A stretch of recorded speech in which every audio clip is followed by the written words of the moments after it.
What a year, huh? What a year. Dude, if you had a bag full of years and you pick this one out of the bag, just say they blindfolded everybody and you reach in the bag and everybody gets a year. Dude, this would be a freaking wild one to draw. What a year. The shake-up, baby.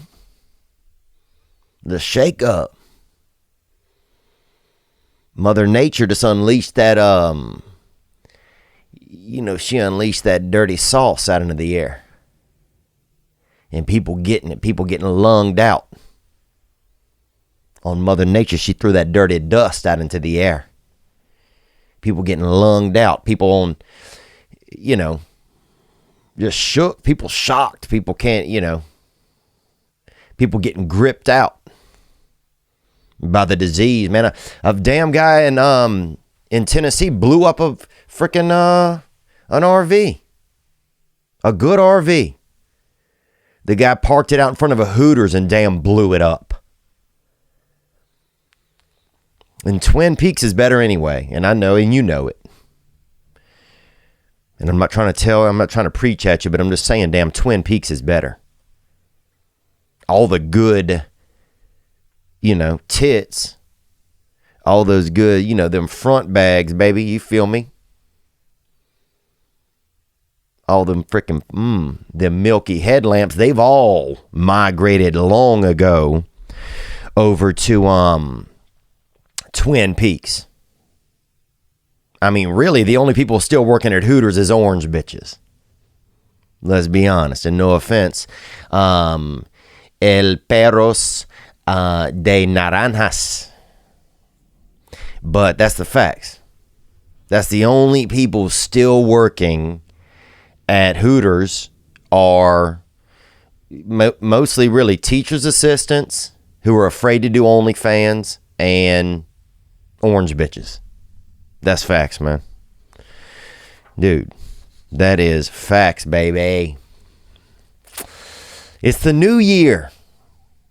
It's the new year. We did it 2021. We're in the future, baby. This is the future, man. This is what Elon Musk puts on his salad, baby. This is the future. Can you even imagine that this is the future? We are every moment you're doing the future. When you start a word, where you end is in the future, man. That's crazy. We're here. This is it. 2021 has been a wild one.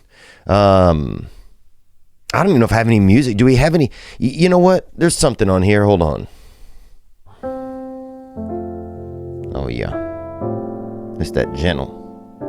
It's that euthanasia soundtrack.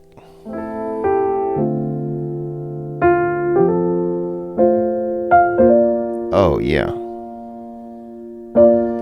This when your doctor tells you shouldn't have any more sugar and you just lay in bed and have a damn brownie.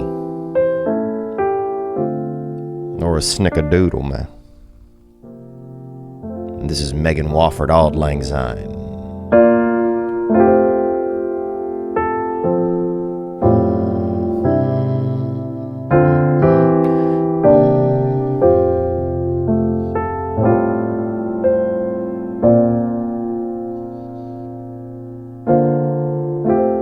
This is that end of somebody's life. They're, down the street, some man down the street, his life is ending. And he finally has can admit that he molested somebody or did something, threw a frisbee when somebody bent down and picked it up, touched it, or, did something wild. But he denies it and just goes to heaven or hell.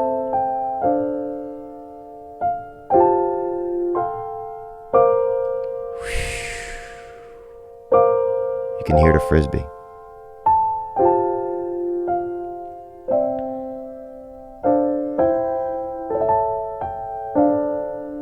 Oh, yeah. There you go, right there. That is Auld Lang Syne. Auld Lang Syne. It sounds, that's the New Year's anthem. Some people don't know what it's called, and it's called Auld Lang Syne. And I had a waiter like that once at a Mellow Mushroom. He made like extra sounds like when he was talking, like, how to eat your order. Like, what? You guys got a little drinks there. Hey, you need your appetizer. Hey, you going tonight? Hey. He like made his own background noise, It was like, oh, we're gonna see you tonight. I was like, what, dude? Why are you? Yeah, you guys, we have a new, we need chicken bisque. Oh, yeah. Like, what, dude? Just tell, just tell me what you have.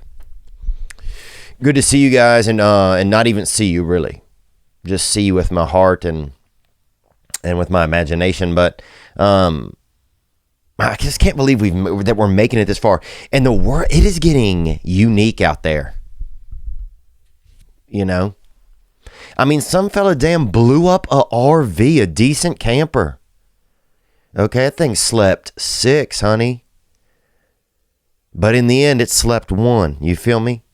But some man kielbasa'd that bitch over there, downtown, in the Central East out there in Tennessee, and he was lonesome, it said. There was a little here and there. He said something, he thought about lizard people or something, but, he was probably listening to Tinfoil Hat. I have no idea. But the guy, I mean, it was a lonely dude that blew himself up. And I'm not shocked. First of all, it's hard to park down there. Let's be honest. Downtown parking, who has not wanted to? Sometimes when I'm downtown and I'm looking for parking, I literally wish that my glove box was a little oven, and I just want to put my head in there and go full blast, honey. I want to set that bitch on 9 and grill my thoughts because I'm damn angry. That's why. God, people have been angry this year, man. This year got everybody. Who knows? Look, virtual reality. You'll see a lot of children nowadays. You drive down the street and there's a kid in the yard. You'll just see him hiding behind nothing. He'll just kind of be crouching like he's playing hide and go seek in his head with virtual, with somebody in damn Guantanamo Bay or Russia or somewhere. Michigan. And it's, the virtual reality, who knows what it's going to be. There's a new thing where people just have jobs in virtual reality. So now, this is unbelievable. The highlight is you have a lazy child with the thing on, with the VR on, like flipping burgers. Or, working at a Shake Shack. Or, making Kleenex, working at a Kleenex factory. It's just so now you can't even get your kid to work, but he'll put on goggles and go fucking work at a job that's not even real. Oh my God. And part of me, look, I'm no scientist, man. If you logged on here, ended up here somehow through some, chat room or portal, and you think that I am a science man, then you are a real stray animal, because that's not factual. I'm not. I don't know anything about science, and I'm probably a part-time believer in science. So it depends on kind of when you catch me and how I'm feeling that day. But oh man, what was I talking about? I don't even know. I literally do not even know. I know that today's episode is brought to you by Magic Mind. I do know that. And we're very grateful for them for coming on this past year. And They are the antithesis of procrastination. You're tired of procrastinating, change the way you do things. Nothing changes if nothing changes. I heard that. And Magic Mind will change things. It is basically the organic version of coffee. And you can check it out at magicmind.co and use promo code Theo for 10% off to try it out. I got a little vial of it right here. That hitter. And it really puts you into a flow state. A lot of people try to achieve flow state, and to really assist yourself, that helps. Yeah, we're in the future. I mean, it's just crazy. Sometimes I start to think, what if the disease, bro, first of all, think of this. When COVID came out, whatever they called it, COVID-19. First of all, a lot of people thought it was a wide receiver. Okay? For Texas Tech or somebody. People are like, damn, COVID-19, man, this shit is fucking people up. People are like, what, damn, how many touchdowns did he have, But then it hit. Remember in the beginning, they put everybody on ventilators and it killed thousands of people? For no reason. They just plugged people up to these things. And we're just reverse vacuuming out people. We are just animals, man. We don't know what's going on. But I start to wonder, what if, because I don't know how it's going to just suddenly, it's going to just disappear. A lot of people are susceptible or questionable about the vaccine. And I don't blame them. Dude, this vaccine seems like something somebody made at the last minute to get a C. And I only say that because I'm that guy. I'm the dude who was writing a book report on the bus. I'm the dude who would find the one Asian, not even Asian, semi-Asian kid. And I beg him to give me the answers. And he didn't even go to our school. He worked near the school. He and he still knew the answers, which was crazy. I'm just curious. I mean, I'm hopeful that we get into that this year brings some answers. I mean, I start to wonder, where virtual reality, are kids going to, is everybody just going to move back in with their parents and do fake job? Some kid's just laying in his room all day with his mouth open, working 60 hours at a calendar factory. Just gluing sundaes onto a sheet of paper. I just don't know. I just start to wonder, and then the kid gets off of the thing and he just feels like he's been at work all day, but he hasn't. And then what if our world, we don't start to be outside and do stuff anymore, and we actually just start to be in this virtual reality world? So then everybody starts to get virtual reality to go. You even have to have it to go to anything. We're all just laying on our floors with our mouths open and just going to work in our heads, or doing this or doing that. We're at a party, but nobody's even there. We're all just... And look, virtual reality is powerful. It's powerful. Man, I went to the Fox Labs. And it's not like animal sex or anything like that. It's like, it's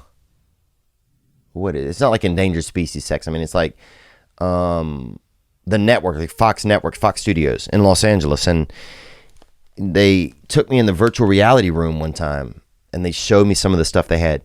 Bro, they had a game where I could see little gnomes. I was in a woods, and you could walk up to a tree and open little doors, and they had little gnomes in there would look up at you. They're in there, brushing teeth, putting on a coat, doing deodorant. One of them's in there sneaking a little hit of pudding before bed, the little one, And now that you open the little doors and peek in their tree home, and they all look up at you like they're kind of spooked. And then you close it and you're back out in the woods, and there's little bridges going from trees to trees in the woods, and little gnomes would run across them. And the little gnome hand you a little, he'll trade you something a little peach, for something a little shoe polish.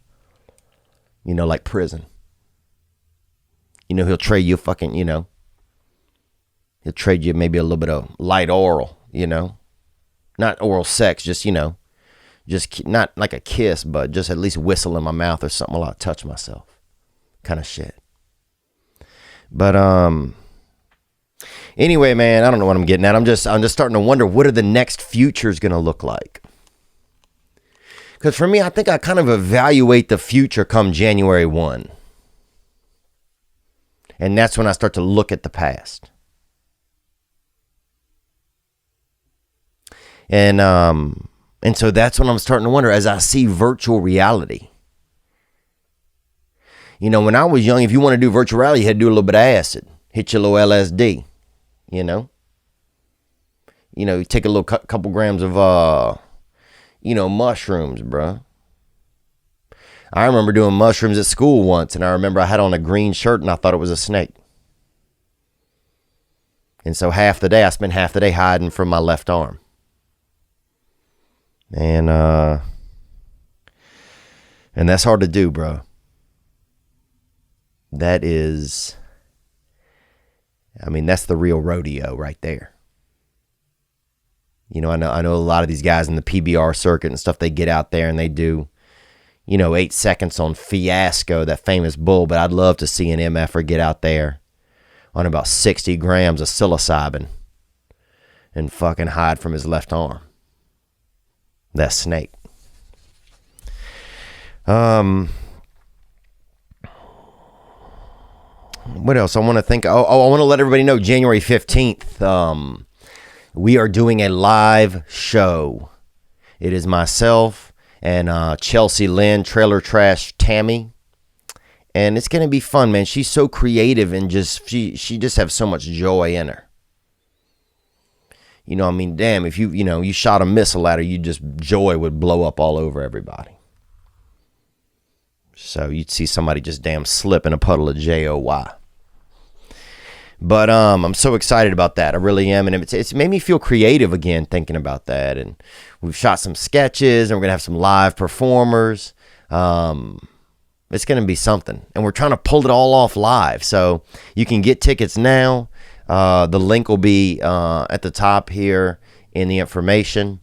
And you'll also be able to watch it for about 10 days after that on the link.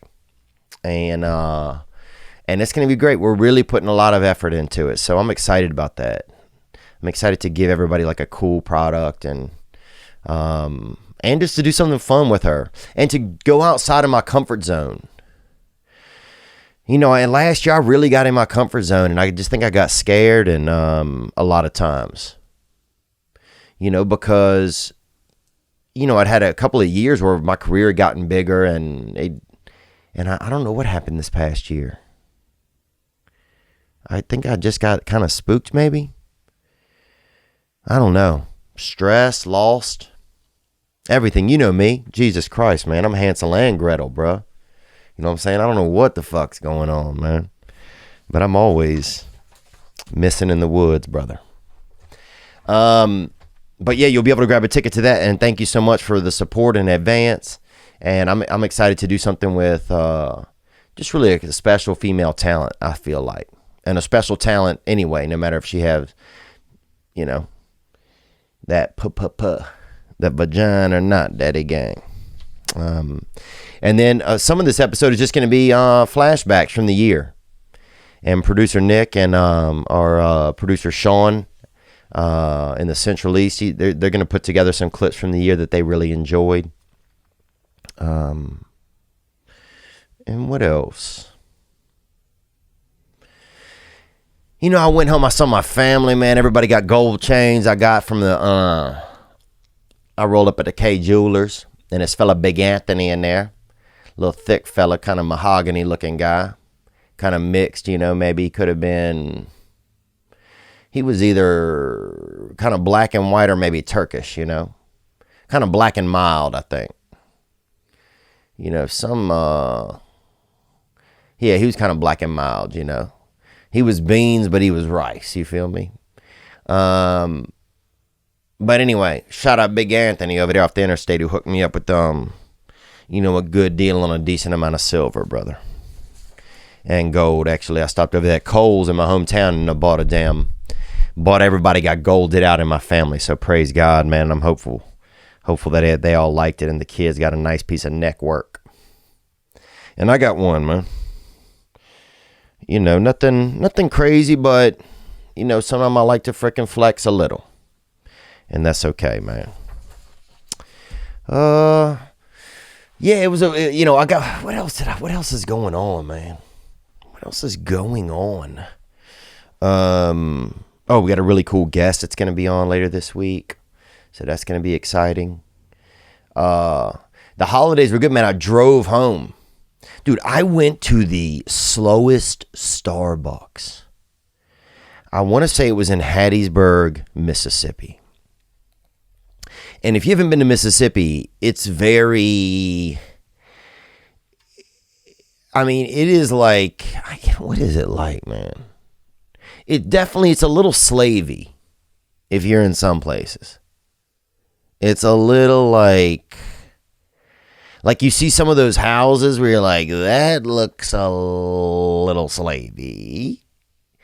But dude, this freaking Starbucks, they had 9 employees, dude, or they had 6 employees and they had 3 people who I think had just bought shirts who were like maybe in like a local freaking S-Bucks, you know, like a damn cheer team or something. I don't fucking know, you know, just give me a venti, you know, just, I'd never been in a place where so many people were working and nothing was happening, you know?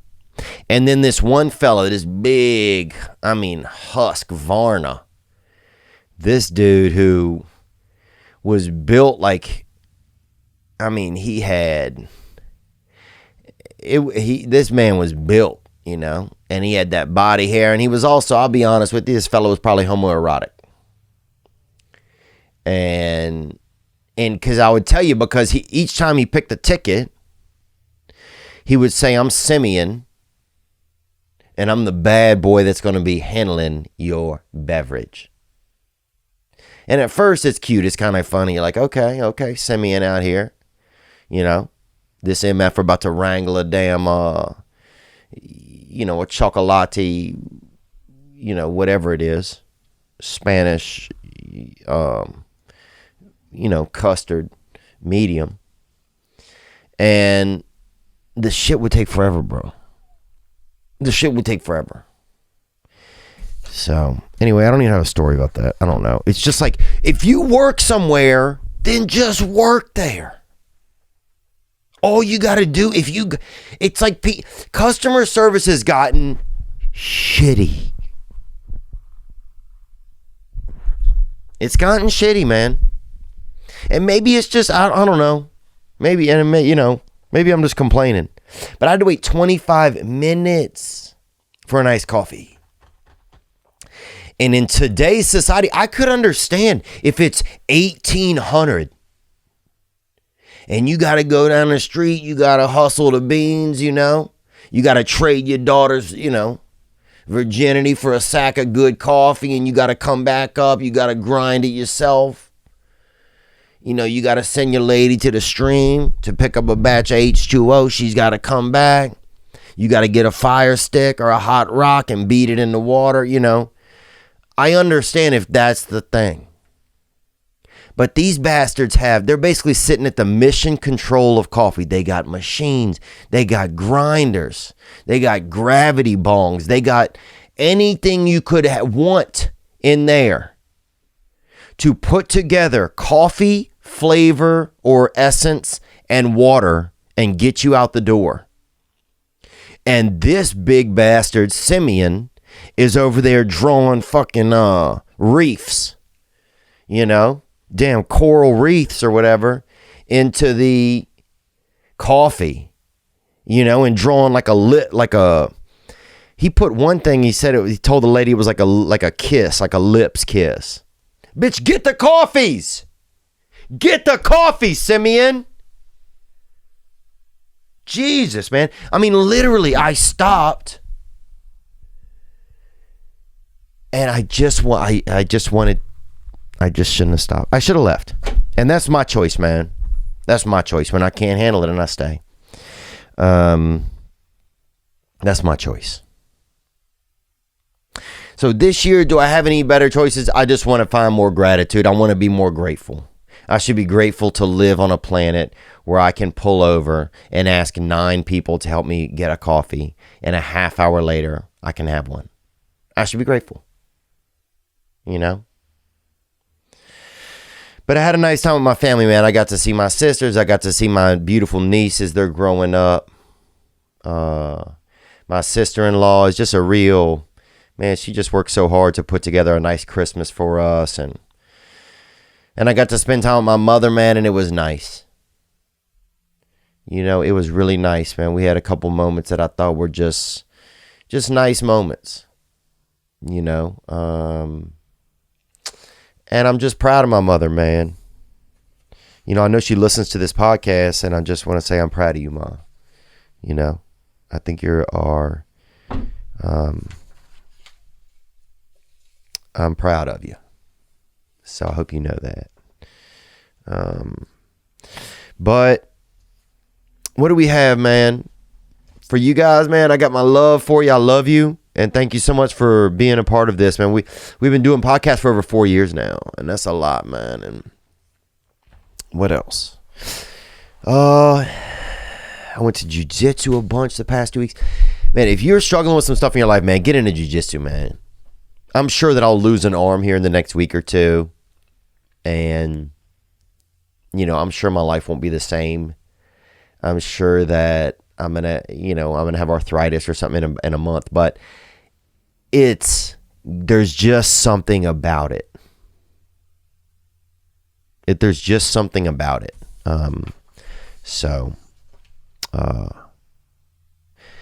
thank you guys, man, for being a part of my life. And I'm just trying to stay hopeful and excited about this new year, and to just try and challenge myself. You know, there's things we can do where we could just look at the negative and sometimes we do that, and that's okay. But it's nice when we can reframe it, you know, and we can also look at the good side of stuff. And I hope that you guys all have the energy to do that in this coming year. And I hope that I do too. So, gang, baby. You know what I'm saying? We can do this. Sometimes we think we can't, but I believe that we can. I'm going to turn the episode over to Nick and Sean, who are I'm not sure how they're going to package in clips from the year that they really enjoyed, and these are their choices. And I'm going to let you know also on the way out that today's episode is brought to you by Athletic Greens. Look, man, get Athletic Greens if you want to feel activated. I mean, Athletic Greens will give you athletic browns, baby. I'm telling you that. And they are just a real composite of the things that really tickle you. You know, it's like almost like just walking through a forest with your mouth open. And you get to the end of the walk and you look back and none of the trees have any leaves on them. And that's because you've been filled up with that chlorophyll impurities. One of the ways I've taken ownership over my health in this last year is with Athletic Greens. And it is a game changer. Dude, you take that packet, you empty it into the water. That's what I do. I get 1 ice cube. And I'm at the age now where I refill my trays. People are like, how old are you? I'm like, I'm at the age where I refill my trays. Honestly, I felt like I was channeling Chris D'Elia right there. I felt a little D'Elia-esque. And Happy New Year to Chris D'Elia, too. I hope that he podcasts again this year, man. That's another thing that I hope. But one of the ways I've taken ownership of my health is by taking Athletic Greens. And I like it. You get that water, you get the Athletic Greens, you get the ice cube, you get it going. And you treat yourself. With so many stressors in life, it's difficult to maintain effective nutritional habits. That's true. I think we've started to feel like we are almost robots and we can keep going without taking care of the equipment because we see so many other things do that. But we are still one of the most complex and and intricate machines, we need to take care of ourselves. One tasty scoop of Athletic Greens contains 75 vitamins, minerals, and whole food source ingredients, including multivitamin, multimineral, probiotic, greens, superfood, brain food, everything. Get it all. Simply visit athleticgreens.com/THEO and join health experts, athletes, and health-conscious go-getters around the world. And you will also get a free year supply of vitamin D. That's right. Again, visit athleticgreens.com/THEO and get your free year supply of vitamin D and 5 free travel packs today. So that's what you want to get. That's the deal. Man, I just don't want to let y'all go. I'm excited. I'm hopeful. I feel good today. And I need to recognize when I do feel good and just say that and just shout it from the rooftops. And also to recognize this year could be the year. This year could be the year we settle a lot of the beefs. There's a lot of beef out in the street. RV owners and people that work at Hooters, they beefing. Black people and aliens, blacks versus aliens. And that's a new thing, but I've asked probably about 19 black people now, and they, probably about 13 of them have said, have led, have kind of supported some of that there's a lot of black alien beef out there. What else? What else is people's beefing? Other people. Mississippi State and whatever team they played the other day. So hopefully some of this shit gets figured out as we head into the new year. But Happy New Year to you, and let's see what the boys have. I guess coming up now we'll have maybe a series of clips from the year. I'm not sure if I'm supposed to introduce that or if Nick is going to put something together, but there's a series of clips from the year that'll probably play now. And I wish you guys all a beautiful start to your lives and to your world. And it's nice to have a new beginning. Especially it's hard right now for a new year, I think, to feel kind of different because we're kind of locked into some of our same patterns. But I think it can. It's like when you get new bed sheets or you get your sheets clean, that makes me feel good. So that's what I'm trying to imagine. Me just getting in there and it's nice and clean and the bed been made. And it's cozied up. And maybe I reach under the edge of my bed and get a little skittle, a little something, something I hid under there. A little treat. One of them little Laffy Taffy singles, not the long ones. And, I like to fill my mouth with a snack before I go to bed. But anyway, gang, onward to Amsterdam.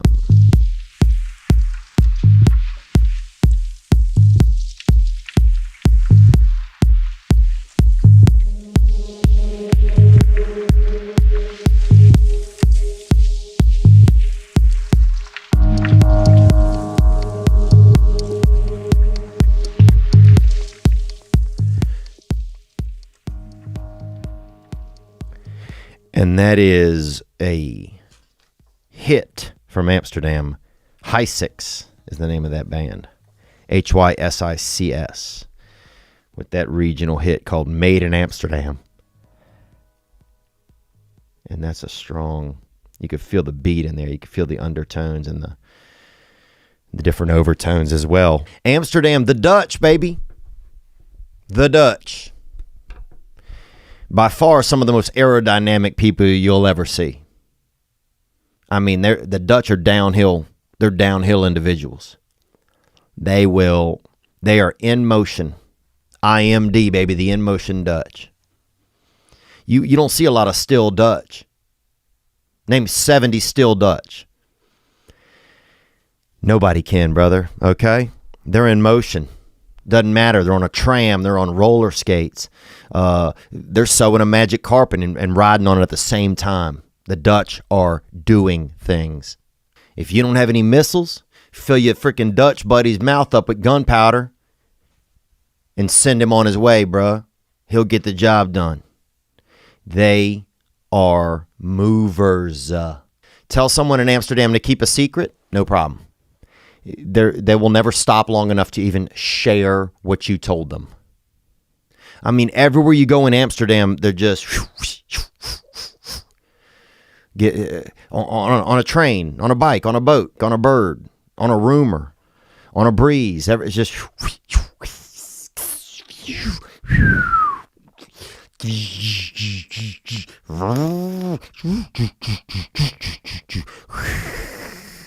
the Dutch are coming and going.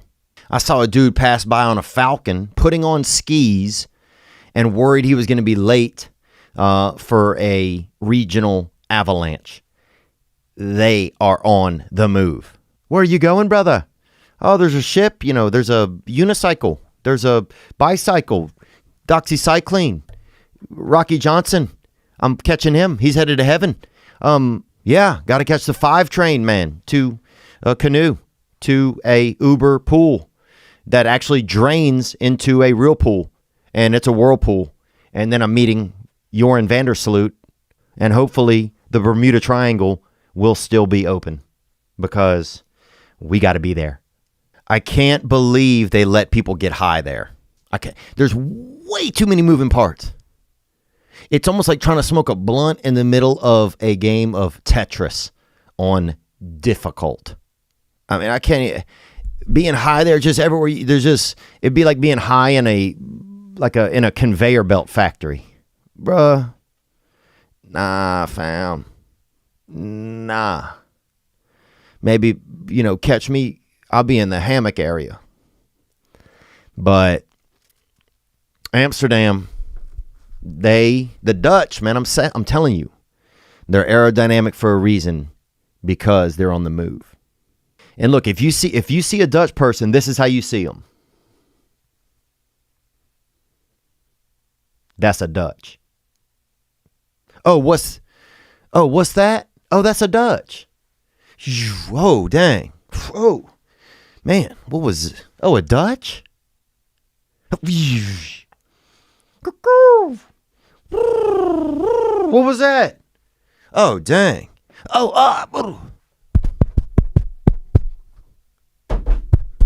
What's that? Oh, is that hail? Nah, that's a batch of Dutch, son.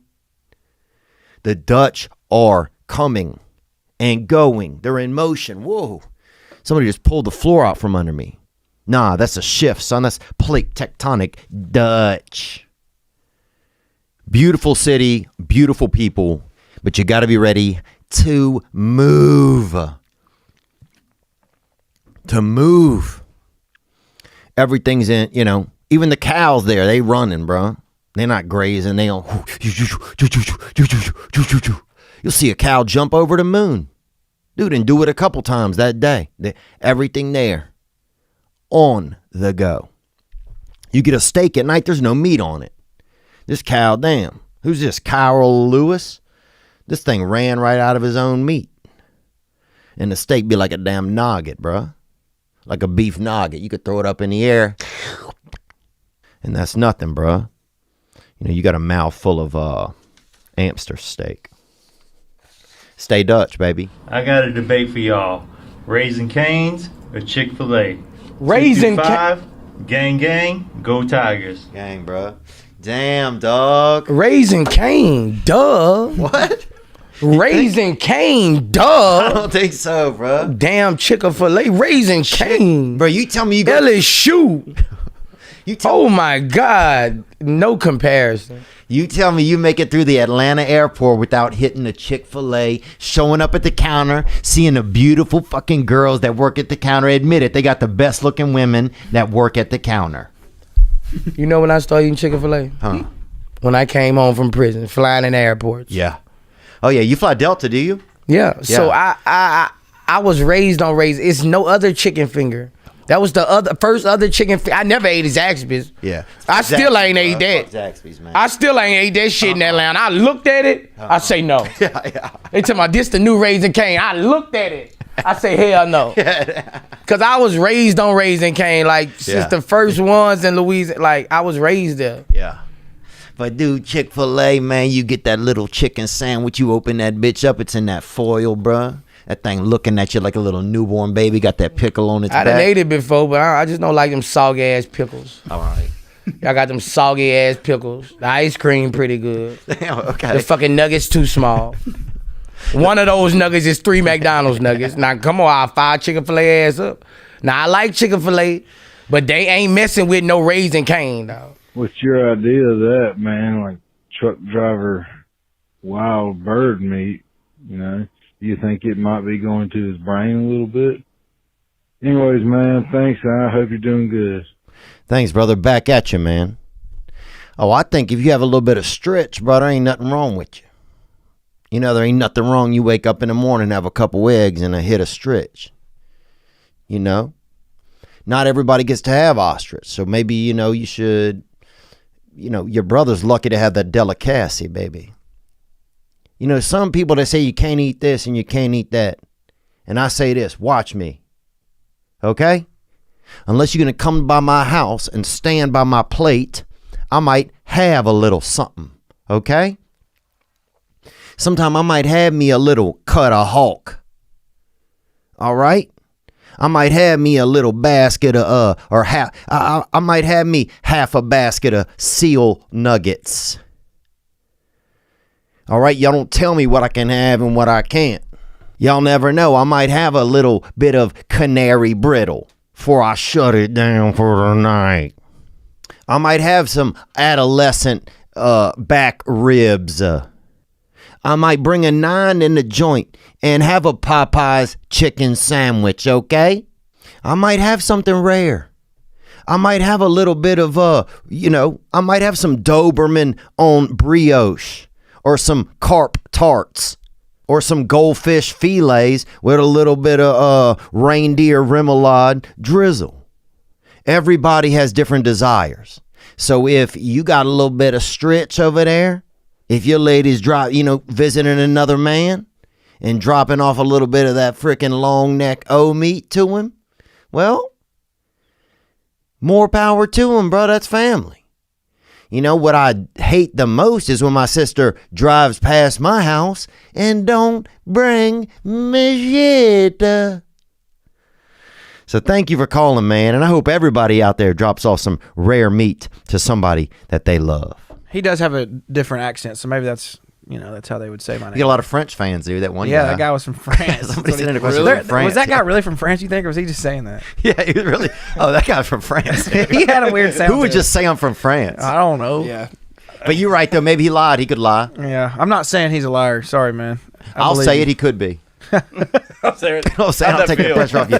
And I think the mullet goes. I think we got 4 different types of mullet. What do you got back there, Mine's, Hardy? yeah, it's growing out a little bit. Oh, you got that New York City mullet, dude. I That guess, business. dude. It's a little too long up top. Maybe if I combed it all the way down, it would look Damn, more that's like emo beautiful, hair. bro. Yeah. You look Thanks, like man. you look like a damn raccoon that's going to prom, dog. Yeah, I Your kind shit of looks feel like it nice. right now. I'm not gonna lie. It's wintertime and like wearing this kind of shit makes my hair look like a rat's nest, but it is what it is, you know. That looks great. I do Thank too. you, man. I think you got some beautiful hair. Appreciate Bro, it. we're like 4 women with Dude, I long used to hair. have like Def Leppard hair back Reading in the day. magazines. Oh, it's beautiful, Hardy. You're doing great. My hat's already back on. I'm like, all right. Anyway, what about your Yeah, hair? you got that birds. I got that. I feel mine is a little bit more like women who prefer the company of women. I feel like mine is definitely. Got that butch Morgan's cut. is more mullet. Yours is more. I feel like kind of. What is yours, Ern? Dude, I don't know. Well, when I get it trimmed up right and let it sit down correct, it's outgrown. I got to get Amy to cut it. It's actually, bro, it's actually a bullet because I do it straight. I don't know which I like that the best. When I do it straight across the top and let it drop, Oh, the Lord will find you if you keep it like that. Bro. people aren't really ready for it. Because I can put it back for a casual setting. I wouldn't. And then I we like just that. let it- That's like Well, That's real. I would do that and drink out of the bird bath in the front yard, dog. You know what I'm saying? That's full throttle. that's like almost like a British. That's like a British sort of. I did 80s this before British. Miley did it. I will say that. Yeah, he did. Sure. He did. I know I did, and I know Miley's seen it because my name gets dropped, all right? And I know she said, "Who's Ernest? What a name." And looked it up and saw my haircut and said, They'll never know I took it from him. Oh, damn, man. The majority don't. He's trying to get Miley Cyrus on a song. I'm trying to get Miley Cyrus on the phone and figure out where she figured out. That's what I'm That saying, haircut, bro. dude. It's a bullet patent. Ernest got Sorry, big passionate. dreams, bro. Yeah. Golly. I'm passionate. Ernest, damn, fucking heated, huh? Sorry. I drank a suicide on the way here and I'm geeked up. No, on you remind me sugar. of my Aunt Sally, dude, right now. Honestly, dude, 100%. And Well. she's badass, too. And she borrowed one of my dad's shirts one time to go swimming in the pool, bro. And it was not made of wood. It was not. Does she smoke Virginia Slims? Bro, she smoked medium-sized Virginias, bro. She's a bigger gal. Paul Mall. I'll say that. Damn, dude. Damn, I look like Aunt Sally. I mean, but bro, she was beautiful too. She won 7th place in the beauty contest. Dude. But there was 30 Damn, entrants. bro. There was 30 All right, entrants. 30's not bad. There was 30 entrants, dude. That's top third almost, you know? Shoot, yeah. Come on, baby. We're in the top third. Dude, Lipscomb, baby, do it. Yes, sir. I don't think we even answered that guy's question. Yeah, we'll get to it. yeah. What is it? Favorite? What's your favorite? What's your most excited? You got it. Yeah, what's the most excited one? Good song. And we're gonna learn because I didn't do it right either. yeah, what's the most excited one, man? Damn, Morgan. That's a hard question to It is ask. really, and you shouldn't have to answer something like that. No, a bee don't know nothing. A bee is like a blind guy with a damn hatchet. You know, he don't know you from Adam, bro. You know, he'll sting his fucking stepmother if you give him $50. Like a bee don't give a damn. If you crack open a bee, there ain't a damn in that thing. They had a fella out there who was a groundskeeper. And a groundskeeper basically is somebody that's homeless, but also, you know, kind of hangs out in one specific area. And this fella, B.I., they call him, he had a glass eye or some type of textile eye. You know, this fella had something happen. You know what I'm saying? He lost one of them bad sight balls and somebody, you know, hooked him up with that replica. And he would get bees. There were bees everywhere. There was bees on everything. Bees on every trash can had 1,000 bees on it. And he would take a bee and he would sting right into his own eye with it. And it would freak the kids out because we never seen it. And then here you go, he's doing it. Bees, baby. Mother Nature's frickin' pitchforkers, dog. And this fellow would just sting his own eye with him. Just take him and just sting right into his own eye because he had not a homemade eye, but semi-homemade. You know, to step up from homemade, like maybe they'd made it in home ec. So he had that home ec eye, and he would and if you didn't know, the new kids didn't know. So every time after lunch, he'd get a kid over there and get a live bee and sting his own eye with it. The idea of anything that's like, you know, you're turning a straight guy, yeah, people, that's like a fantasy that people have. But here's the thing. If you do that, are they straight? Right. That's the other thing. Like, there's a lot of people out there that are like, yeah, I fucked a straight guy. It's like, yeah, maybe not. Maybe not. Right. Maybe they weren't being honest with you. Yeah, you fucked a liar. Yeah. You fucked someone who's claiming to be straight, but it's like, yeah. I know, like, I've met guys and they've been like, yeah, I've never been on a date with a guy before. I'm like, that's a lie. Yeah. I'm not the guy that brings you into homosexuality. Yeah. You've been here. Yeah, I'm not the gateway I'm not drug. the guy. Yeah, I'm not Not weed. like Taylor Lautner, who's like, you're like, let's give it a shot. I'm like, you've been down the road a little bit here if you're going out with me. You've been down the road. You've had some experiences. You don't go straight to like meth. You know, you hung out in some college party, smoked a little weed, then lost your job and decided, you know what? I want to taste glass in my lungs. I'm not the gateway drug. I'm not like the fun party drug. So I think that the people, obviously if it's a legit straight guy where you're like, whoa, this guy's legit straight. I think a lot of people are fibbing. Right. Especially in Hollywood. I think they're lying. Yeah. Yeah. Now, do you think there's also, now we talk about drug-induced homosexuality a lot on this podcast. Sure, okay. And do you believe in that? That at a certain, I believe in drug-induced drug addiction. Right. So I believe that you will do I believe that you will do things to get drugs. Right, but do you think, though, that people will get fucked up enough that at a certain point, like at 10 o'clock, everybody's having beers, nobody's gay? at 1 a.m. when, somebody has an 8-ball of coke in them, suddenly 2 guys are gay out of the group. And you're like, oh, this is... It might be that, or it might be 2 guys love coke. Right. Like in that Tiger King thing, those guys weren't gay. Right. They went with women right after that. That was their... Right, yeah. He was their supplier of drugs. I see. And then after that, they were like, yeah, I want to fuck women. So they engaged in gay activities to get drugs. I don't know. I'm not a doctor. Is it possible that if you're doing drugs, you start to be like... It's easier to be gay. Yeah, but it's easier to be anything. Right. When you're on drugs, it's easier to be anything. Like when Yeah. I used to drink, I thought I had money. I didn't have any money, but I was drunk. So I was like, oh, it's easier to be rich. I'm rich. Here's money. Dinner's on me. I was like, it's so easy to be rich. I don't have any money. Then you sober up. You go, I don't actually have money. But when I'm drunk, I feel like I have money. Yeah. So you act like you have money. I see. Yeah. So drug-induced, anything could happen. Anything could happen. Yeah. Yeah. Especially the drugs that they have now. Like it's like the argument. It's like bath salts. It's like, is it easier to fight a pit bull when you're on bath salts? The answer is yes. It's like, but that person probably wasn't a complete stranger to that type of behavior. Right, that person's probably choked a fucking Jack Russell before. Yeah, that person's probably drop kicked a cat or something. Yeah. And they just got really into like fighting pits, when they had. So maybe for some people it's them taking on a fear that they didn't know that they had. That might be it, yeah. Do you think some people view homosexuality as a fear? Yeah, sure. I think anytime you lose control of your image, you're scared. So when you say you're a gay person, when you say you're a political, like if somebody says I'm a conservative or I'm a liberal or I'm a socialist or I'm gay or I'm a vegan, all of a sudden you lose control of your image. You lose control of your individuality because that group is associated with all kinds of things. Some of them are great, some of them aren't.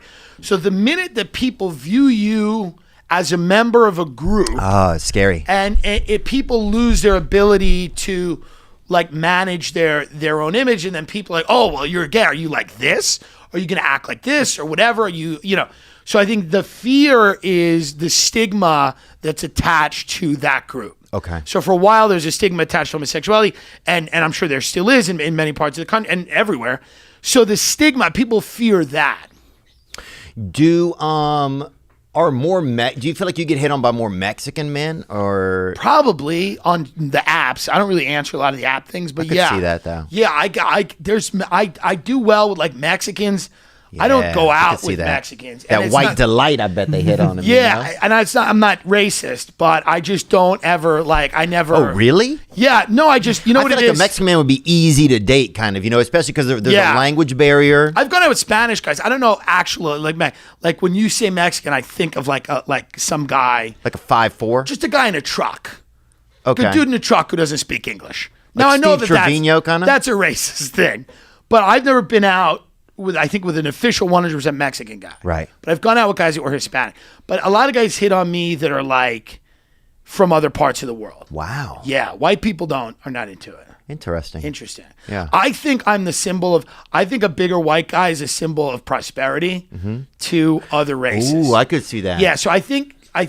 Because you come, they're used to seeing you come to their country to like get to date and look for sex. Yeah, they're like, oh, this is the guy who comes down for sex tourism. Let's just get him now. Yeah, let's just steal his wallet now. This is the guy who shows up on the train and looks around a little bit and nods and taps his cane on the ground. This is the guy who goes to the Philippines for the food. So let's just rob him now. Let's just take his money now, and he doesn't have to buy the flight. Dude, that's crazy. Yeah, you look like... Yeah, like I look like a guy who goes... You look like FDR's grandson, I look like a guy that would go... the Eli Roth, the Hostel, that movie? I look like a guy who goes to Bratislava and who wants to just saw people in half. And then just goes back to his bank job. Yeah. And just sit back on the golf course, just hitting balls. Just like, I went away. There's a great little spot you can go and just saw people's limbs off. Great tacos.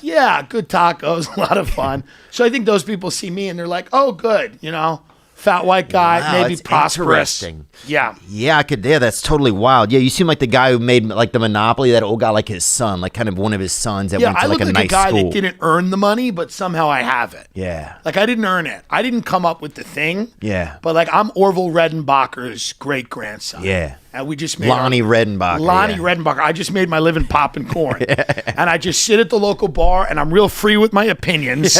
And I've never earned $1 in my life. I've never earned an honest dollar in my life. And I'm just living off popcorn money from like 4 generations ago. Oh man, this is great. It's like being on your Twitter, dude. Yeah. So, I mean, so good. That's what I look like. Yeah. But again, you can't control your image. Right. I just look racist. Yeah. I look like You think so? yeah, I look like a cop who shot a toddler. Ooh. Yeah, you know. But you look like the cop. They're like, whoa, how'd this guy get on? Like this yeah, guy. how do you get on the force? Yeah. Like if you've been on the force for 8 years, it's like, Yeah. oh yeah, he's been on the force for 8 years. Right. But if he just got on the force, like, how did it even happen? Yeah. How did it even happen? Who did he bribe to get here? we'd steal some liquor during the day and go bury it in the sand and then go get it back at night, like like turtles do. Yeah.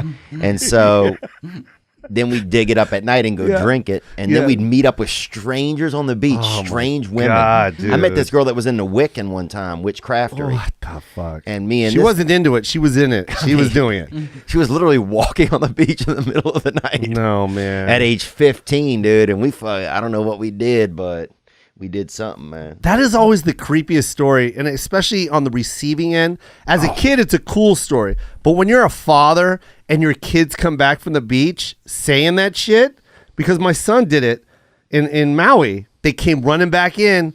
They're like, oh, we met some dudes on the beach. I'm like, the fuck? What do they look like? Like, well, you don't hang out with dudes at the beach. No, they were cool, Dad. No, they weren't. Yeah. No man They're homeless. talking to 15-year-old kids is cool at the beach. That's true, man. Dude, when I think back, because we had this fella named Richard Langenstein, and the listeners know this, and this fella was eventually convicted or semi-convicted pedophile. But when I was young, he was just this cool guy that we went to smoke weed with and would buy us steaks. You know? Did you fall asleep a lot? Huh? Did you fall asleep around this guy? Dude, there's a couple of half memories that I have that I don't want to read all the way through. Yeah, don't go through I don't it. want to read the second half of the book. But at the time, we thought it was so cool that he drove one of my friends to Vegas for the weekend, right? Like pretty sketchy. Right there, religious brother accused of molesting student. But this was after. And you knew him. Oh yeah, dude. I used to smoke weed with that fella, man. He was a teacher at our school, man. He was a teacher? Yeah. I introduced him to like half of my friends. What the fuck? So here's what I didn't realize, man. I was a freaking like a penis mule for this guy. You know what I'm saying? Yeah, you were bringing him in. Yeah, it is, because I met him at school. He was a substitute teacher. You were like that girl on Smallville, Allison Mack. Yeah. Oh, yeah. I was a recruiter. You should be serving 120 years right now, Theo. Free Ghislaine, dude. God damn. But anyway, at the time, it's so crazy at the time how I thought, oh, it's so cool, it's so normal. Mm-hmm. I'm lucky we met this cool guy. Yeah. Now when I think about it, okay, if at 40 I'm smoking weed with a 15-year-old, Yeah. I'm not doing No, well. man. It would be insane to do that. It doesn't even make sense. No. It's so wild how from the other side of the coin. That's what I'm saying. It's so clear. When Mike you got to remember, I'm taking responsibility of all my nephews. Oh. Like I've told their parents, I got it. Don't worry, they're gonna be safe. And they come running back into the house, and they're like, "Yo, we met these dudes, man. They're so cool, man. What? Duncan took a hit. Like my oldest nephew took a hit. I'm like, what the fuck are you doing? Yeah. What are you guys doing? What's going on, guys? Why would you do that? Yeah. Who are these guys? Duncan They got just his- disappeared. Yeah.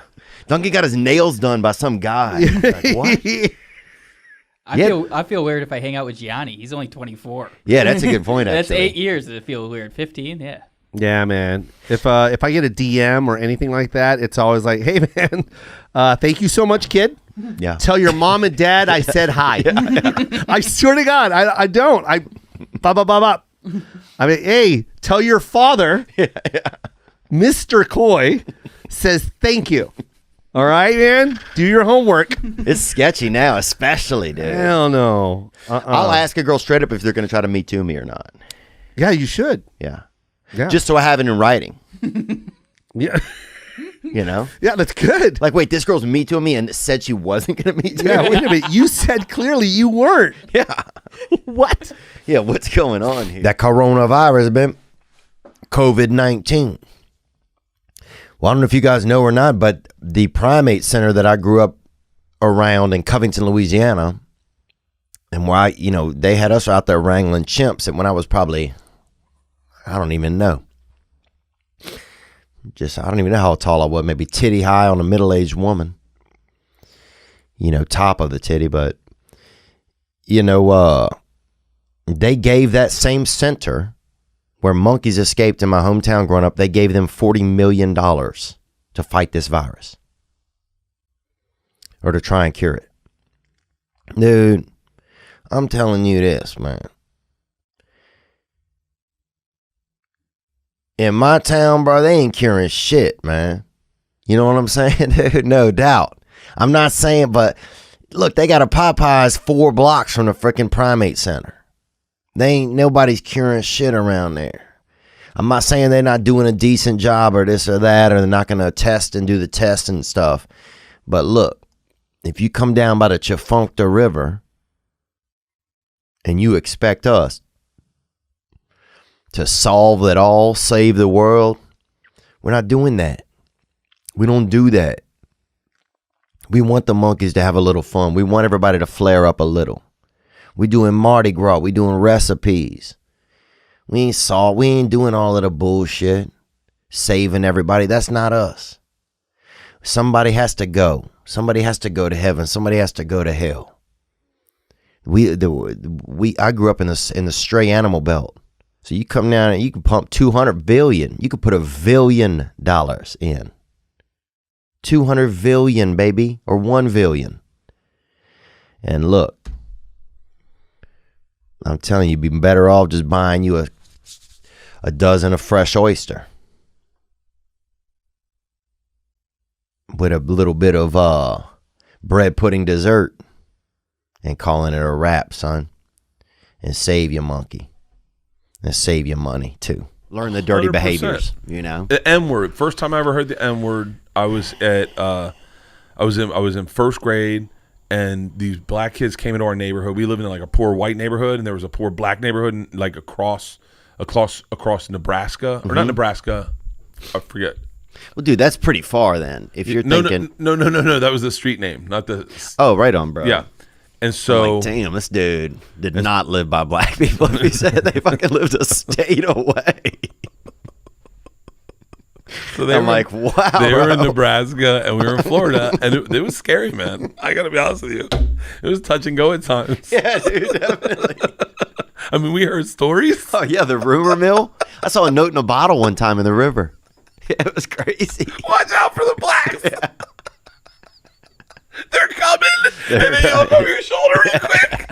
Yeah. That's crazy, man. Oh, the N-word. Somebody said it. So these black kids lived across this main street from us, and then they came into our neighborhood, I guess, and stole my football. My football had a Duke Jr. with a shoelace, a tan shoelace as the string, because we used to play in the street, and so the string for the shoelace ripped. My dad replaced it with a tan shoelace. It was very distinguishable, and a little part we couldn't tie it, so there was a little like part of the shoelace sticking out. Yeah. So they came into our neighborhood and they asked if they wanted to play us some football, and they had my football. And these two brothers, Daryl and Darren, were like, yo, they must. I mean, when I remember this story, I feel like they were 18, 17. They were probably just like 10 and 11. Yeah.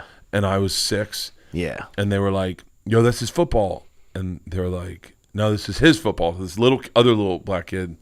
And they're like, fight him for it. And I was like, I'm first grade. I was not fighting anyone. I was wearing a loincloth and knee-high moccasins. Oh, yeah. And so... Damn, he's fighting your sexuality, bro, at that time. My dad's like, get him some knee pads. He's going to be sucking dick. So...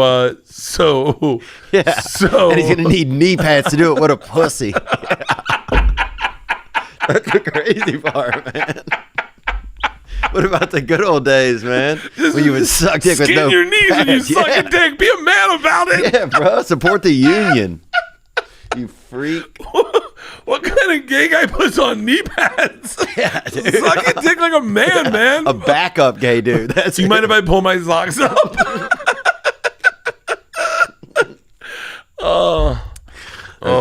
Dude, that's hilarious. You mind if Oh my god. Pull my socks up. I don't want to skin my knees when I suck your dick. Go ahead, buddy. Yeah. Whatever you got to do. Yeah, whatever you got to do, man. Do you mind if I pull my pants down for some cushioning on my knees? Oh, fuck. Mind if I take my shirt off and just tie it around both of my knees? Hey, is it cool if I take my shoes off and put my knees in my insoles? Like, damn, dude. I don't even think you shouldn't even be gay, little guy. By the way, anyone who does that, you're like, this isn't your first time sucking dick. You do this a lot. Just sitting on your feet, kneeling on your fingers.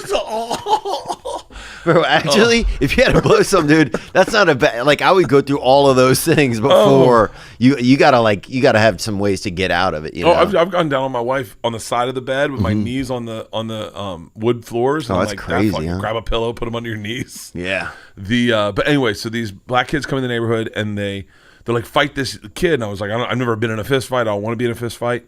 And then Daryl and Darren looked at me like, are we gonna have to do this for you? And in my head, I was like, give him the fucking ball. I don't care. My dad already bought me a new one. And then they got in a fight. They get into a fight. Daryl fights one of the dudes, or Darren, one of the younger one fights a black dude, and they're all. It's like 5 black kids and then 7 white kids or 8 white kids, more white kids because our neighborhood. And the dad comes out, and the dad starts chanting, "Fight, fight." And we're in a white don't win, we all jump in. And and then he's hitting me. It's your ball, motherfucker. Chant it. And here I am, just some first grader in a loincloth and knee-high moccasins, just fight. And then I said the word in front of my dad, and it was fucking over. Really? Oh, it was during your dad fought him? No. My dad took me down to their fucking house, walked me down, stood in the fucking thing, and said, "Don't ever talk to my son. Don't ever." I told my dad everything that happened. They stole my ball. This is what he asked me to say. Don't ever talk to my son. And we moved out of that neighborhood a month later. A month later, we were out of that fucking. When I was growing up, you knew not to say the N word. If somebody beat your ass, that's how you knew. You know what I'm saying? Like, that was the litmus. It was like that's how you learned about it. Yeah. It was like, oh, somebody said it, somebody got their ass beat, and then that was it. It's so funny, man. I never heard it. Like, I heard it when we lived in that neighborhood, and then I never heard it in our new neighborhood. Never heard it. And then I never heard it. I heard it a little bit in high school, but we had a black friend, Corey Brown, and all the kids that grew up with him would drop the word, but as a not derogatory, just as like a joke.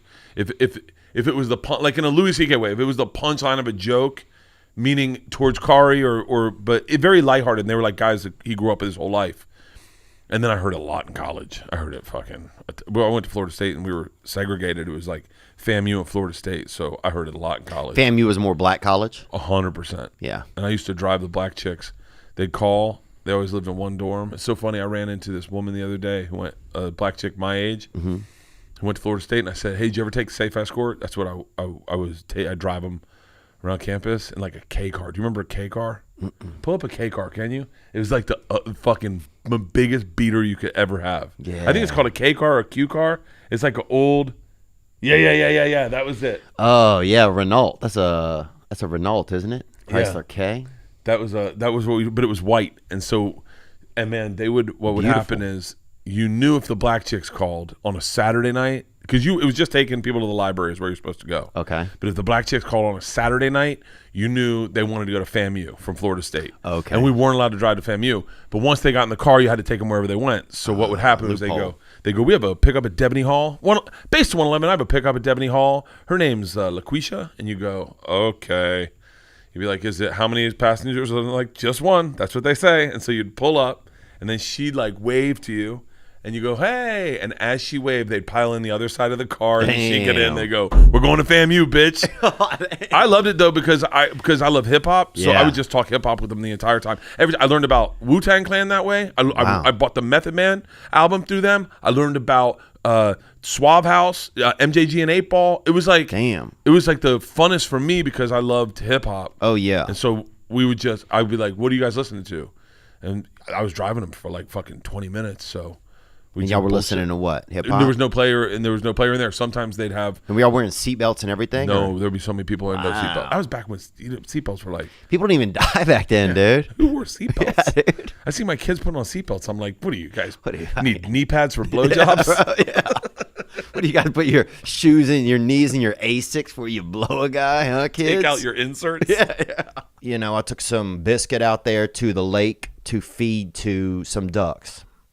And you know me, man, if I'm in a new area, I like to get acclimated with the animals, bro. I'll pet an animal, you know. I'll pick a snail up and walk 3 or 4 feet and set him down, you know, save him fucking 5 days of travel. That's who I am. You know, I'll pet a dog. I'll whistle at a falcon. I'll fucking, you know, I go out and feed a duck. I see a duck, I feed a duck, and I give a duck bread, right? So anyway, I'm feeding them. Next thing you know, I put on my Instagram story, I start getting DMs. People angry. You can't give them bread. You can't give them bread, you know. They'll die. You know, this is what they said. Oh, if you give them bread, they get too jacked up on energy and they will rape each other. Look, man, I'm not doing all of that. I took a half a biscuit and went out there to treat these animals, to get acclimated to the area. If somebody else, if they're doing all of it, you know, I'm not doing part of sexual abuse for animals. I'm not doing any of this. If they don't want bread, they shouldn't come eat it. That's not on me. People attacking me. You're going to hell, bread boy. And then sending me 2 caskets and a picture of a duck. Emojis, man. That's Mother Nature, man. If there's a glitch in her pattern, she will work it out. And these ducks look like they wanted the bread. That's the thing. You know, it's like, oh, they can't digest it. They will rape each other. Well, look, man, I didn't come to town to be part of that. It's a wild thing somebody wants to have in there when they die. Somebody throw in a little can of Ruffles, or somebody put a couple Starbursts in there or something. Okay, you know, it's not uncommon. A big thing, a lot of people will take cigarettes with them, you know, because you take somebody who's smoked hard, boy. You know, they'll put that, you know, cigarettes in that shirt pocket. You're gonna want that smoke, dude. If I'm dead, bro, light me up a damn 100, baby. You know what I'm saying? I'm burning a fucking Winston, dog. If I'm dead, man, I ain't milling around. You know, I've had, you know, a lot of people put pictures of themselves, you know. And what about a joint? Somebody sneak a joint in there sometime. I'm not going to say that that's never happened, because, you know, when we're standing back up there and the family goes up for their final viewing, there's no telling what they could stick in there. You know, I've had some very interesting stuff. You know, I had somebody request to be buried with their shotgun. Amen. You know, so they took their shotgun with them. You know, and so, what about now? If somebody requests to be buried with an 8-ball, you know, and I'm not talking bowling, I'm talking that cocaine, baby. Do you have to do that?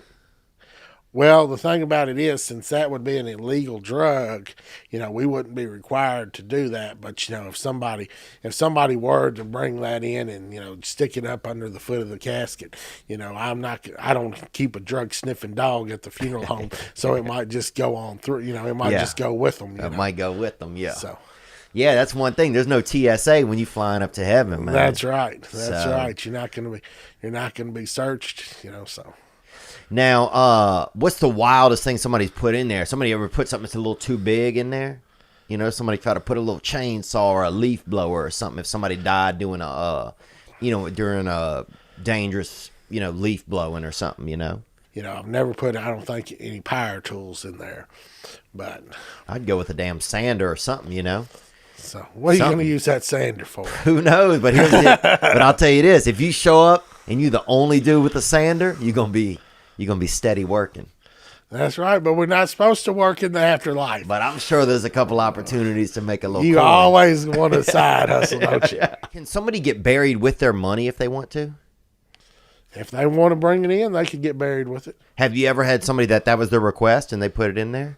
Not all their money, you know. I've had people, you know, want to get buried, you know, with, Granddaddy always wanted him, kept a $2 bill, or, he always had change in his pocket, didn't want to go anywhere without a little money. I've had that, but I've never had anybody say, we're going to put $1 million in this casket. Yeah. Because, then you get to the age-old question. If you put $1 million in there, let's say you put $1 million in there in cash, Mm-hmm. and then if somebody were to take the cash and write you a check for it, you've still got $1 million. So nobody normally puts cash in there. They just maybe we'll put a check. Yeah. So I guess if you wanted to go with $1 million, we could write you a check for $1 million because you wouldn't be able to cash it. Yeah. I'd rather send the check. Yeah. Just in case later you decide, dang, I wish I had that cash. Yeah.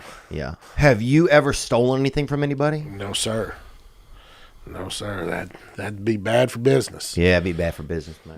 I don't understand. Why are we going to space all the time? No, we can't handle shit here.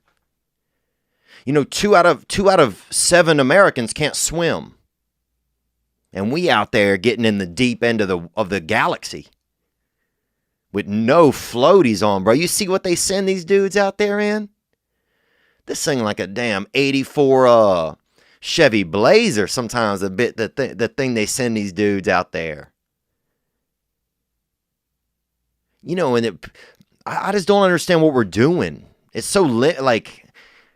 I'm not saying it's not fun to think about what's out there, but just sending people to space.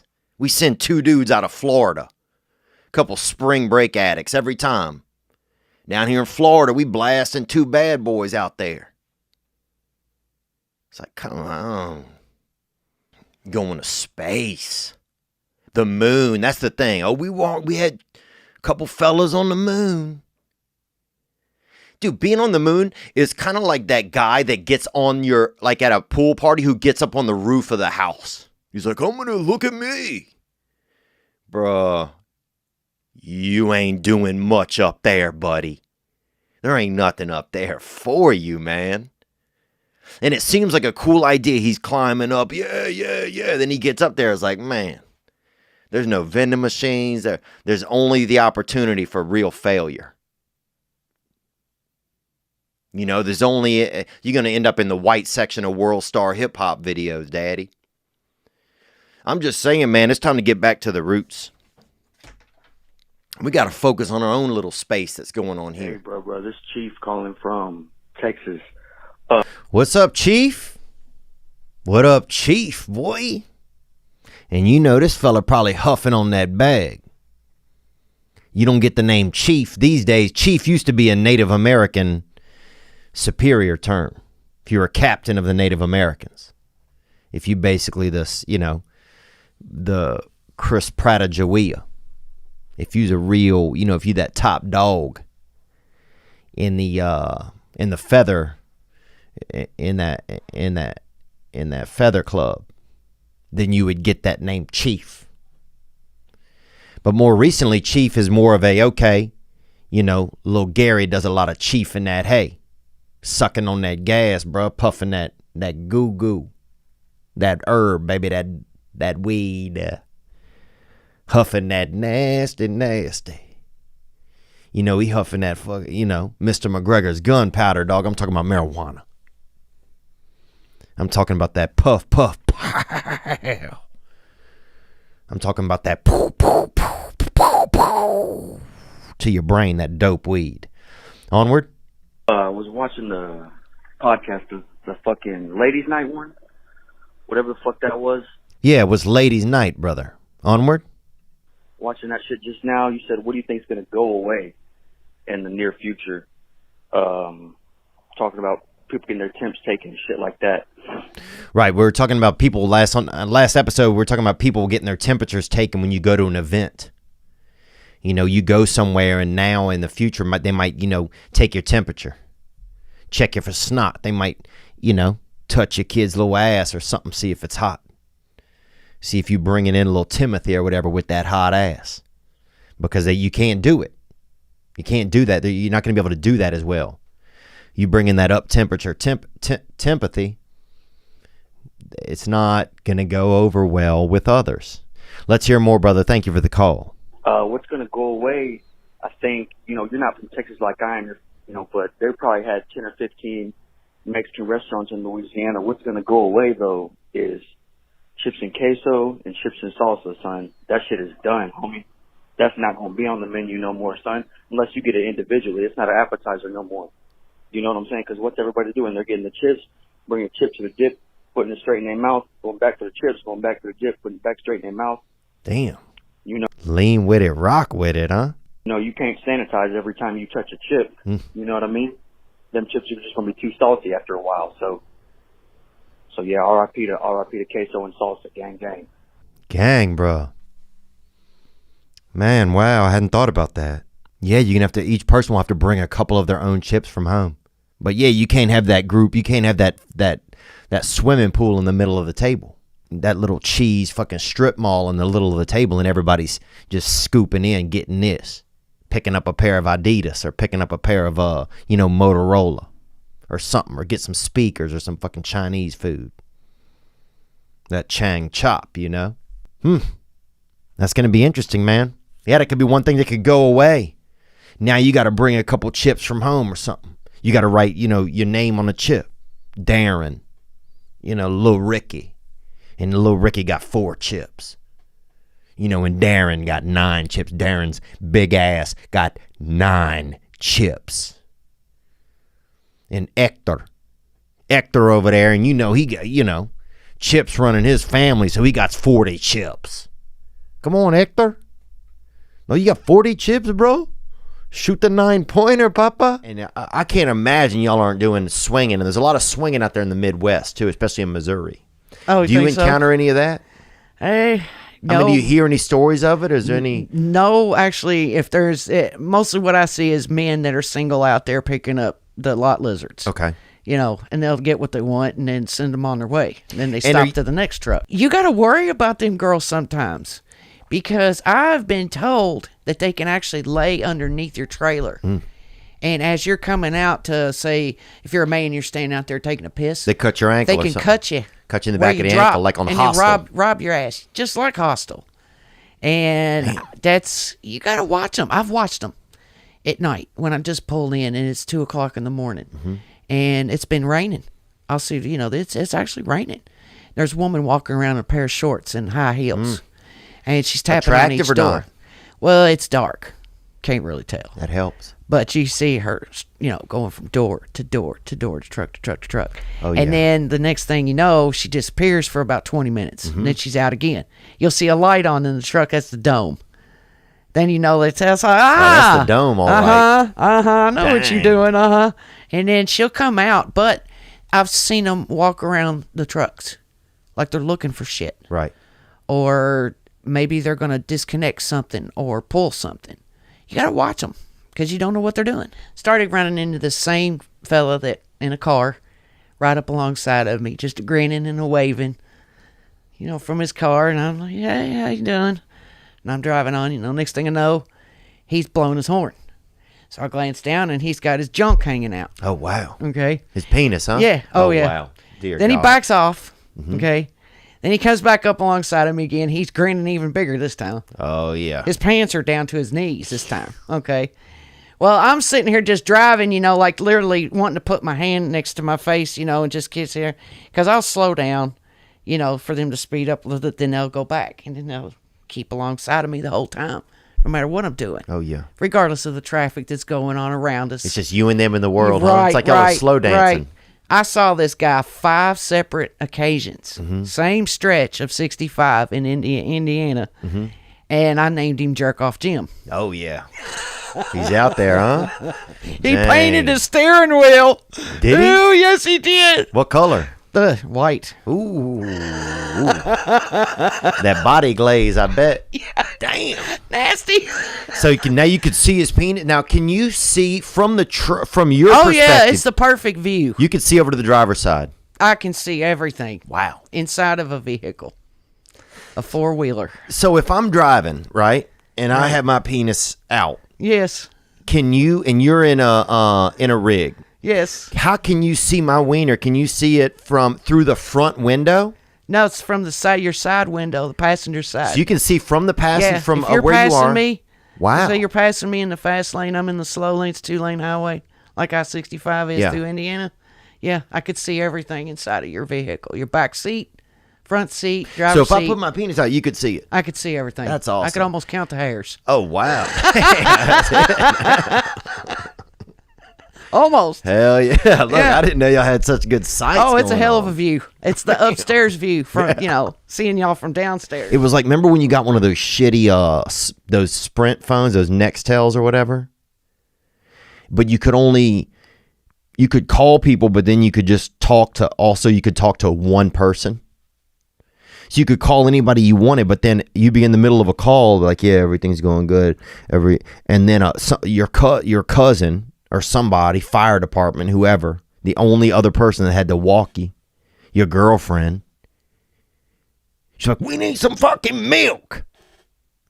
You'd be like, honey, hold on, buddy. Remember that thing, that Nextel? We need some fucking milk, Randall. You're like, oh, fuck. Oh, hold on, Damien. Oh, lines must be crossed up. And then you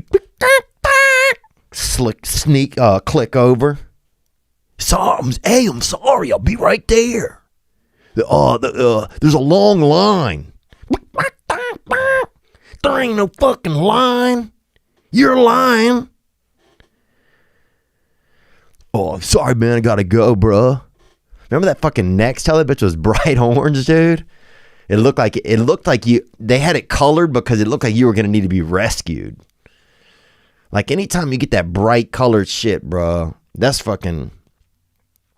A lot of real poor, like sale racks have like real colorful, bright shit. Like, oh, look at this. Don't you want this hot orange? And that shit is hot orange. Like the hottest orange you could get is $3.40 for this. 7XL. And it's like a fucking V-neck in the front, turtleneck in the back. You're like, what? And it's hot orange, bro. And it's always usually it's only a black dude could wear it. Let's be honest, bro. Only a black dude could wear it. And they'll look good in it, man. It'll be triple lime. That's the color. You'll see on the thing. It'll be bright green. The kind of shit like you can't. The guy, like if you drive past it on the interstate, it's obviously the definite manager of the guy who is doing the construction. It's like triple lime. And it's size 14 double medium, bro. And that bitch got 2 arms in the front. It's got an arm out the back for exhaust, like heat exhaust. This shit is, I don't know what we're talking about. Bright colors. They got bright colored shit. And it's predominantly a lot of times for the urban community. Let's be honest, bro. Because they look good in it. You know? If white people wear really bright color shit, it look like they need to be rescued. For real talk.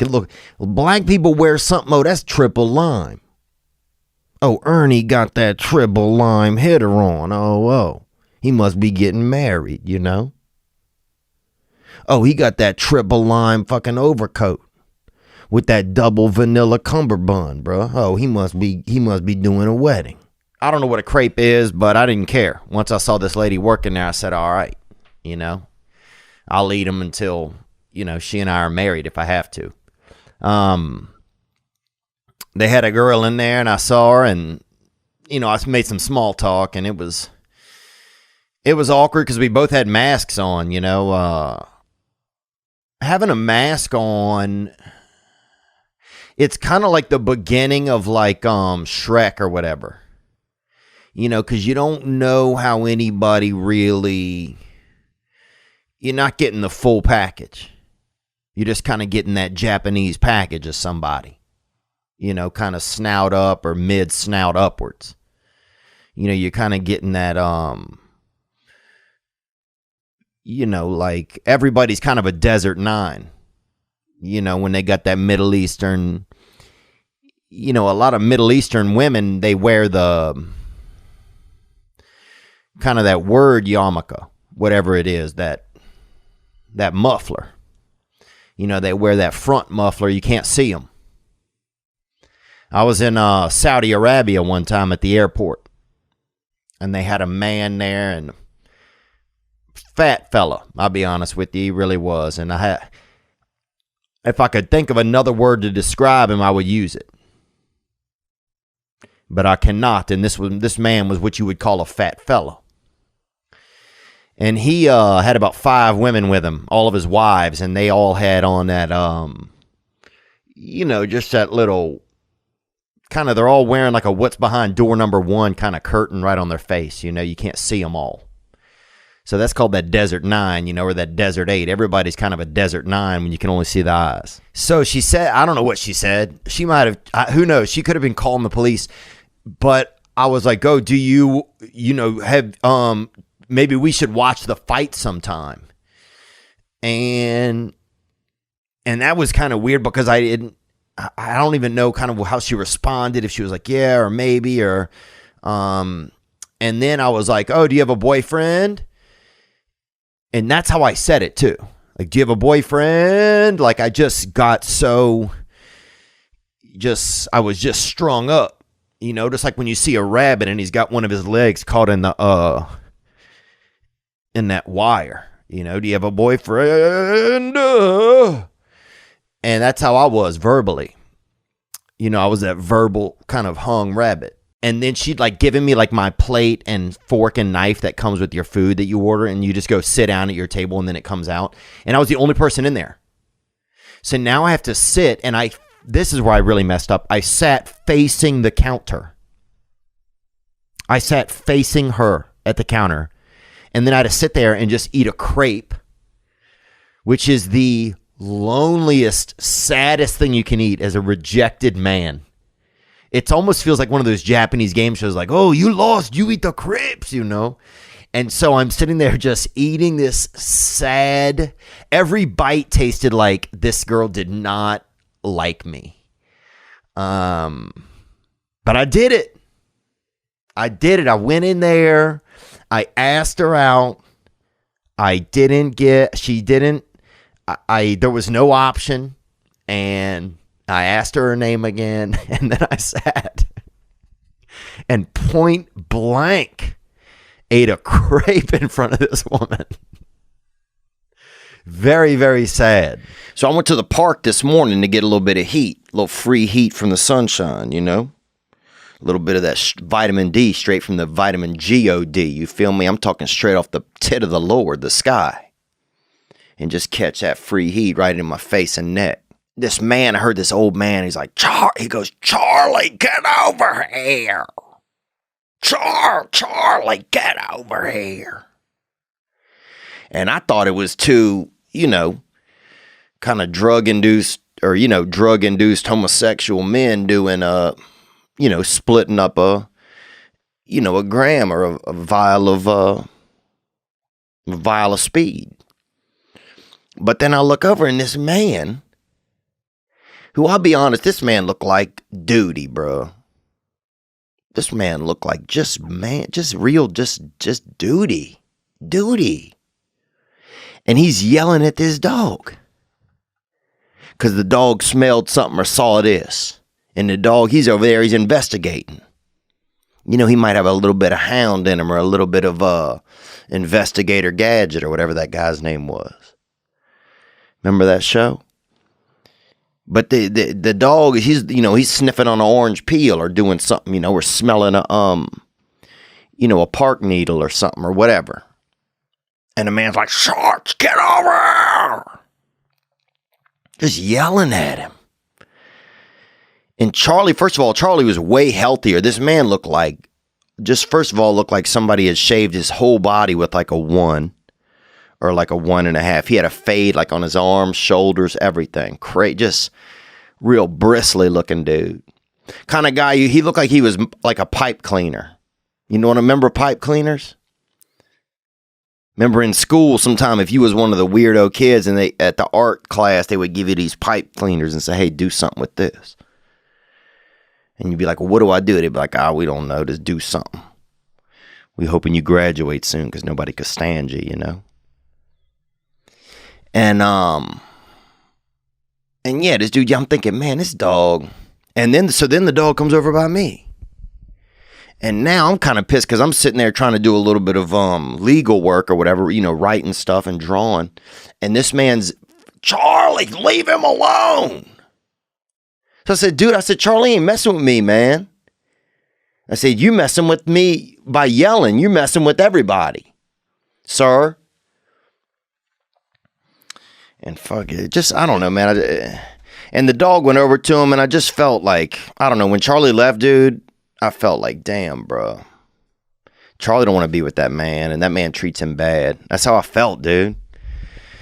So, but yeah, Charlie was like a big dog. And I'll be honest, I slipped him a piece of Nicorette. So, Charlie fucking get that hit from daddy right there. So that guy can kiss my ass, bro. What I'm saying is your dog is not a slave. He doesn't work for you. Okay? You can't, you know, say this. Do this. Charlie, get in the house. No ham hocks, Charlie. Nothing for you. You can't be like that to an animal. You got to treat an animal a little bit kinder, I think. Yeah, it's interesting. I think people, you know, they look to Santa, I think, as like a symbol of like hope and love, you know, a symbol of magic. If you think about children, most children are takers. They take stuff. They want stuff given to them. Oh, yeah. There are very, very few children that are what I call giver children. They want to give to other people. They don't want something for themselves. So when I see that child and we're done with the visit, I bring the parents in, and that's when I make the gift of the bell to the child. I have the parent and the child there, and I'm explaining to them what's transpired. And I'll tell the child that every time you ring that bell, I'll be thinking about you. Oh, I love that. Yeah. You know, there's something special about just being that, it's almost to get, you're like a middleman for, it's like you're like a middleman for some of the joy that's out in the world. Right. It must feel pretty interesting sometimes. It is. It's a lot of responsibility, but it's gratefully accepted responsibility. Amen. Theo, this is Kenny calling from Portland. I had an idea here. I have a PlayStation 5 that I got from my work, but I would like to offer that to one of your struggling single moms. So if you have any ladies out there that are trying to make their kid happy on the holiday, I have a PlayStation 5 that I'd be willing to donate. Gang, gang. Gang, gang, man. Thank you, Kenny. That's where it's at. We would love that. It's that time of year, man. It's that time of year to extend a little if you can. You know, the other day I was eating breakfast here, and I ended up paying for the breakfast. There was a couple sitting outside, and when I walked in, the guy said, hey, and him and his girlfriend were just visiting in town. And so before I left, I just bought their meal. And I'm just saying that because about 2 weeks later, I'm across the street eating breakfast at a different place, and we get up to pay and leave, and they said, oh, somebody bought your meal. I said, dang. Didn't know who. I don't know who it was. You know, some damn Scrooge McDuck got warm-hearted. You know, he grilled his own orders with the Lord. He got heated in the heart, and somebody bought me that damn meal. That's karma roulette, and karma will really, this the time of year when karma is out there. Karma got on the zoot suit. Karma's listening to 21 Savages. Karma got his nose hairs clipped out. He's out there. This when karma is paying attention. So it's a great time to extend that olive leaf to somebody. How can I help? What can I do? And when I get up in the morning this week, what's been making me feel good is just saying, what can I do? What can I do for somebody that's not me? So anyway, what a small little world how that worked out. But thank you, Kenny. We'll find someone who can use it, I think. So hit the hotline if you have some suggestions. And we did. We had some calls that came in, man. And here was the first one that came in. Hey, Theo. This is Mike from Philadelphia, Pennsylvania. I just wanted to maybe nominate my sister. She works really hard. She has 2 kids. One's 8, one's 10. They're real big into video games, so I thought that would be perfect for them. They're great kids, and she's an awesome mom. So thank you, Mike. I didn't mean to cut you off there, man. But yeah, we'll connect you with Kenny, and that's Kenny, man. That's Kenny helping out there. Those things are hot commodity, bro. Damn. Dude, somebody be dying of cancer. You offer them some plasma, they say no, but you hit them with that and they want it, bro. Let's hit some other people up. Hey, Theo. It's Wes from Minneapolis, man. I got an excellent single mom that she's working to get her kid back. She has him about half the year right now, and she's going to have him over Christmas. She has a really great kid who was a big gamer, and she manages a gas station, so she's out there grinding every day, but... Amen, brother. I think we can help out with that. Let me give you a buzz right now. Hello? What's up, Wes, bro? How you living, man? Good. Who's this? This is Theo, man. Theo Vaughn, the comedian. Oh, get out of town, man. What's up, brother? Not much, brothers. Looking for the Lord. You know me, boy. Amen. Amen. Yeah, I appreciate your call, man. It was really nice of you to call, just that you left on the hotline. We'd already found, somebody had called before they got the PS5, but there's a company that helps us out. Sometimes this company called Magic Mind, and they wanted to offer a PS4, or I think it's a PS4 and a television. Maybe, I don't know if the kiddo would, if that would be something that they would like. Man, that would be amazing, dude. You have no idea how awesome. You just made my day. Dude, you made me feel good, man. I appreciate it, man. Have a good day, dude, and we'll circle up with you, bro. And thanks for thinking of somebody else, man. Awesome. Peace. All right, gang. Hi, Theo. My name is Tim Carter. Well, I figure let's call in right now and see what we can do. Hello? Hey, what's up, man? This is Theo Vaughn, bro. I'm calling just about, you called a couple about the podcast, we were talking about the PlayStation.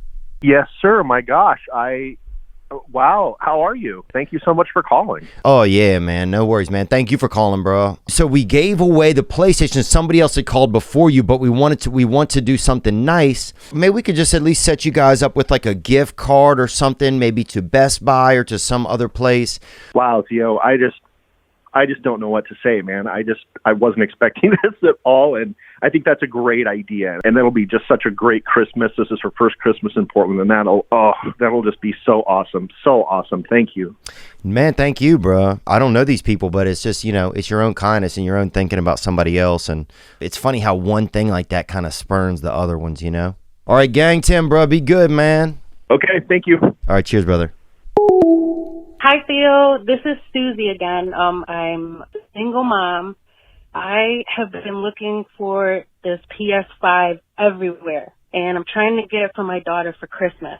She's been doing really good in school. Here in Michigan, we've been shut down because of the Rona. I feel you, baby. That dirty Rona, bro. That's that lung AIDS, baby. Let me call you. See what we can do. Hello? Hey, what's up? Who's this?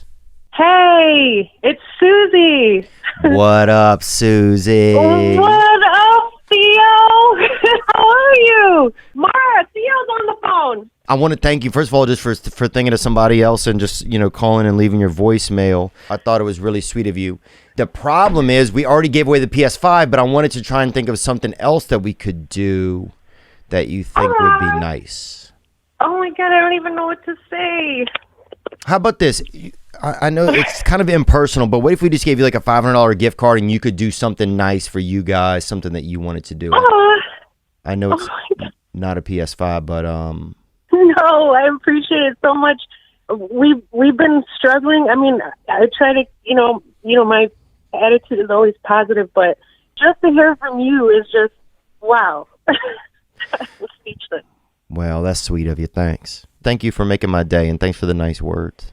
Oh, Theo, thank you. Thank you so much. Merry Christmas to you, your family. I love your podcast. I can't wait to hear the next one. Oh, my God, I don't even know. Wow. Thank you for the phone call. You're welcome, Susie. Thank you. You bet. We love you. Bye-bye. Hey, Theo. My name's Caroline. I'm from Gastonia, North Carolina, right outside of Charlotte. My nephew was diagnosed with cancer a year and a half ago. But I was just listening to your podcast, and I heard about the guy that has the PlayStation. He was wanting to donate. And my sister, she has 2 kids, and her oldest son, Adam, he just passed away in October from cancer. He was 16, and then she has a younger son, Andrew, and he will be 15. He just lost his brother, and I know she was trying to find the new Xbox or the new PlayStation to give to him for Christmas, that would kind of be special. But Well, thank you so much for this. Let's see if I can get a hold of you. Hey, Caroline. hello. Hey, what's up? This is Theo. You called into the podcast the other day from the podcast. Oh my God! Yes. How are you? Holy shit! How are you I'm today? laying on my floor right now, freaking out. Oh, damn. Well, look, just, you know what I'm saying? Keep your clothes on, shorty. I don't want to get accused of nothing, you know? Oh my God! I was literally just talking about you. I'm like speechless right now. My face is like pulsating. Oh, damn. Well, you might be on drugs, I think. Damn, it sounds I'm like. not. I feel like I am, but I'm not. Okay. Well, look, I'm it just sounds like freaking out. if your damn face is pulsating, you might want to G up a little bit. You might want to, use a skin softener or something. No, I just wanted to say your message was so sweet. I thought it was very nice of you to call, and I think PlayStations are just all sold out. So we're committed to help find like a Xbox. Do you think the kids would want that, or do you think we should just wait and whenever PlayStations come back? He would prefer an Xbox. If he got an Xbox, he would poop in his pants. Well, damn, y'all's whole family need to tighten up. It sounds like, but We do. We're going through stuff. all right, y'all Gang, be gang. good. All right, stay off them Percocets, girl. You know it. Okay, I will. Okay, deal, and I will too. Okay. Okay, Sounds deal. good. Okay, deal. Bye. Oh man, that's great. That's sweet. I think we got to a good space here. I think we got to a good space.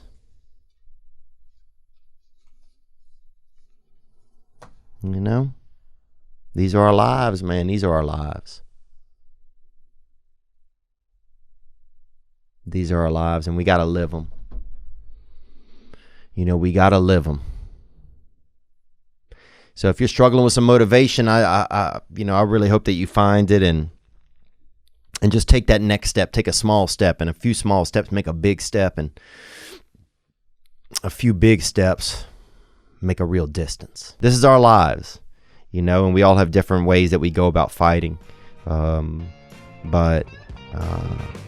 But we don't give up. You guys be good to yourselves, man. And I'm gonna do the same for me, man. We deserve it, brother. Gang. I'm just sitting on your front porch, wondering how could I be so far from my home. And my mind is somewhere else, but when I find it, I'll patch up where it's been blown.